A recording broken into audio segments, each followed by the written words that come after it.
तिने सलग 3 वर्ष ट्रॅडिशनल योगा प्रकारात जिल्हा स्तरावर प्रथम येण्याचा मिळवला बहुमान।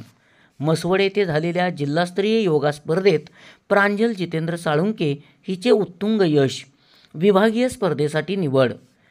जिल्हा क्रीडाधिकारी कार्यालय सातारा यांच्या वतीने म्हसवड येथे घेण्यात आलेल्या जिल्हास्तरीय योगासन स्पर्धेत ट्रॅडिशनल योगा प्रकारात अनंत इंग्लिश स्कूल सातारा विद्यालयाची विद्यार्थिनी प्रांजल जितेंद्र साळुंके हिने सलग 3ऱ्या वर्षी जिल्ह्यात 14 वर्ष वयोगटात ट्रॅडिशनल योगा प्रकारात प्रथम येण्याचा बहुमान मिळवला।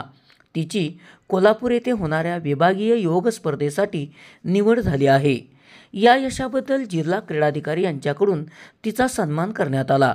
तसेच अनंत इंग्लिश स्कूल सातारा शाळेचे मुख्याध्यापक, क्रीडा शिक्षक तसेच सर्व पिलानेवाडी ग्रामस्थ यांनी तिचे अभिनंदन केले। प्रांजलने ट्रॅडिशनल योगा प्रकारात जिल्हा स्तरावर सलग 3ऱ्या वर्षी प्रथम येण्याचा बहुमान मिळवला आहे। SP ओरिजिनेटिव्हसाठी सुनील परीट, कराड।